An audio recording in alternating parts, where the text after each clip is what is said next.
বিগত কয়েক বছরের তুলনায় এবছর কুষ্টিয়া জেলা জুড়ে রেকর্ড পরিমাণ ভুট্টার আবাদ হয়েছে। কৃষি সম্প্রসারণের নানা উদ্যোগে এবার ভুট্টার আবাদে ফলন বেড়েছে দ্বিগুণ। মানুষ, গবাদি পশু ও মৎস্য খাদ্য হিসেবে ব্যাপকভাবে ভুট্টা ব্যবহৃত হওয়ায় দিন দিন ভুট্টার চাহিদা বেড়েই চলেছে। চাহিদা বাড়ার যুগের সঙ্গে তাল মিলিয়ে কুষ্টিয়ার কৃষকরা তাই ঝুঁকেছেন ভুট্টা চাষে। এবছর কুষ্টিয়া জেলায় লক্ষ্যমাত্রার চেয়ে প্রায় 10,000 হেক্টর জমিতে বেশি ভুট্টা চাষ হয়েছে। আবহাওয়া অনুকূলে থাকায় প্রতি বিঘাতে প্রায় 40 থেকে 45 মণ করে ফলন হবে বলে আশা করছেন কৃষকরা।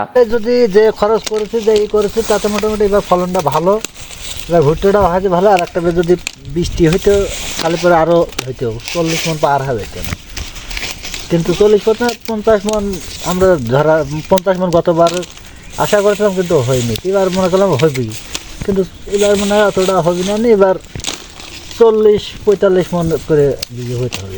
গতবারের চেয়ে এবার ভুট্টার ফলনটা ভালো হয়। সারের দাম বেশি হওয়ায় প্রতি বিঘা জমিতে ভুট্টা চাষের খরচ হয়েছে 15 থেকে 20,000 টাকা। তবে ভুট্টার দাম প্রতি মণ 1,000 থেকে 1,100 টাকা হওয়ায় 20 থেকে 25,000 টাকা লাভ হবে বলে আশা করছেন কুষ্টিয়ার কৃষকেরা। জেলা কৃষি সম্প্রসারণ অধিদপ্তরের উপপরিচালকের তথ্য মতে জেলায় বিগত বছরের তুলনায় এবার ভুট্টার আবাদও অনেক বেশি হয়েছে। সরকারি প্রণোদনায় তারা কৃষকের সার ও বীজ দিয়েছেন। আগামীতে আরও বেশি ভুট্টার চাষ হবে বলে আশা করছেন তিনি। কুষ্টিয়া থেকে হাসিবুল ইসলামের রিপোর্ট, আমার বার্তা ডিজিটাল।